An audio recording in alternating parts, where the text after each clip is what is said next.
That's so like good. It just trigger them whenever. Nice. Little laughs and stuff. That's perfect.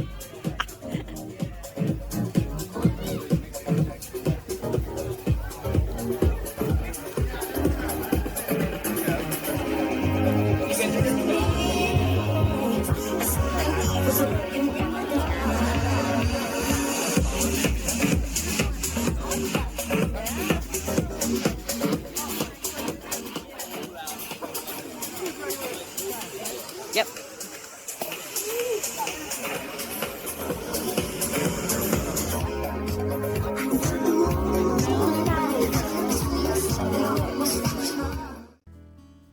Welcome to Cornerstone. We want to thank you all for helping us with our Halloween outreach this last Monday. It was really fun. Pastor Mark will be giving the sermon on giving thanks, radical gratitude. I think that maybe we're all too quick to complain sometimes about anything, but we should really be grateful for everything that we have. So radical gratitude. I can't wait to hear. We know we have been pursuing our vision for where Cornerstone is heading, but I wanted to kind of pause and step back a minute and remind us about our word for the year. Y'all remember what that was? Our word for Cornerstone was prepare. Do you feel like God has been preparing us? Do you feel like he's been preparing you to go out and sit across a table out on a patio and talk to somebody who doesn't think like you, vote like you, talk like you, look like you? I mean, has he been preparing your heart? I know he's been preparing mine. I feel like he's preparing Cornerstone. We're not done with the preparation. I can feel it. Like, we still have more preparation to do. But I want you to think about your word. Do you even remember? My word was courage, the word he gave me. And as I stand here on November 6th, I think, wow. He really wants me to stand not on my courage, because I don't have much, but on his courage. And he's really working that word out in my life in a really powerful way. Halloween has come and gone in a spooky blur, and the clear call for giving thanks is but a couple of weeks away. Today it's about radical gratitude, or I think I've coined a new word, ratitude. Not ratatouille, it's ratitude. You know, as followers of Jesus, there are some things that we are called to do, ways of being, certain kinds of people in the world that he wants us to be. And those things can be difficult. Those things that we're called to do sometimes seek to recolor our jadedness. It cuts across our brokenness. Love your neighbor as yourself. It's hard enough to love ourselves sometimes, isn't it? Sometimes that's the most difficult thing to do, is to love ourselves, but we're supposed to love our neighbors as ourselves too. My neighbor's a jerk. Well, our neighbors aren't a jerk. No, it doesn't stop there. Jesus also says, love your enemies. Hard to do, isn't it? Difficult. Our text for today is another seemingly impossible request. Rejoice always. Pray continually. Give thanks in all circumstances. For this is God's will for you in Christ Jesus. We just ended a series on what God desires for us. And this is one of the things that God desires for us to do, how he wants us to be, the kinds of people he wants us to be. This is part of it, isn't it? God's desire for us. But aren't there times when we don't want to rejoice? When we don't feel like praying? Give thanks in all circumstances. Are you kidding me? My father-in-law has cancer. Jeff is in hospice. Some of you have lost loved ones. Give thanks. You know, through human history, gratitude has been built into society. We human beings do things for others who do things for us. And most of the time it's not, oh, dang it, now I've got to do something nice. A lot of times it's, oh, I want to return that favor. I want to show my gratitude by doing something for that person. And that's beautiful.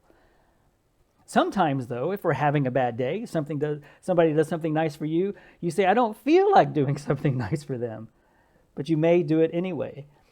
A society does well when we do well for and with each other, doing things for each other. And it works best when you don't expect anything in return. However, the Roman society at the time of when Paul wrote the book of Thessalonians, the emperor did nice things for all the people, but definitely expected something in return.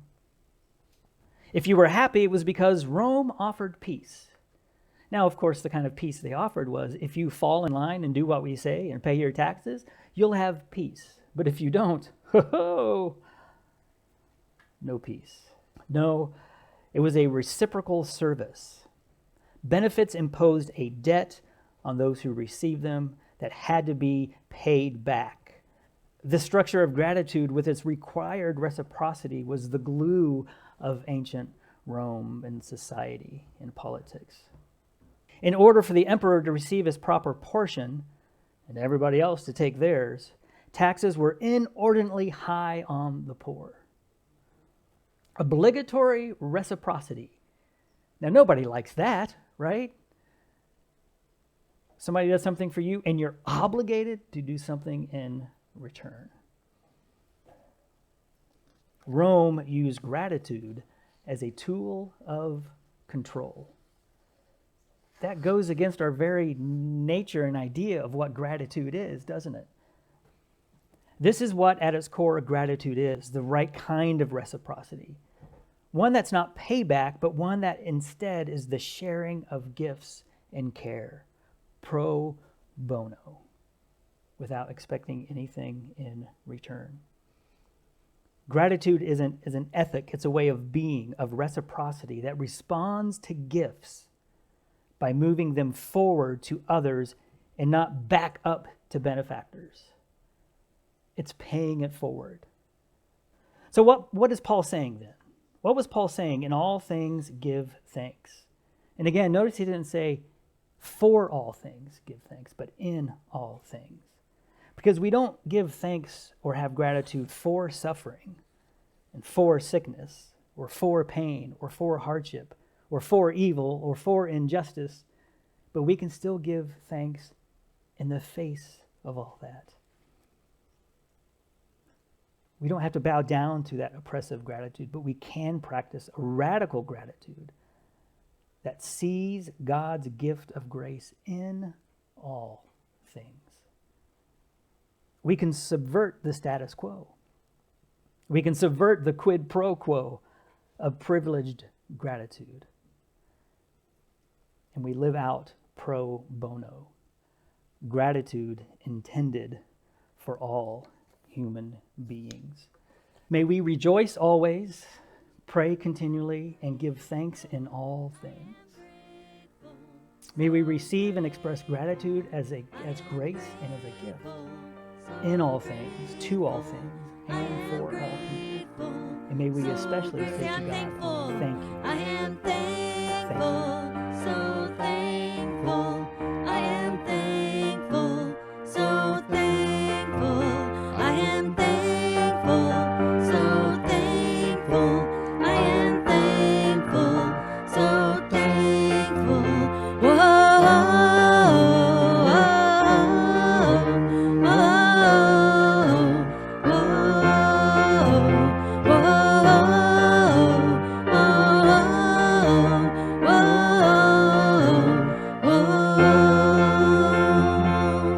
I'm so grateful that you love me. I'm so grateful that you care. The cross, you did not have to do it, but I'm thankful that you did. Woo! Yes, we are thankful.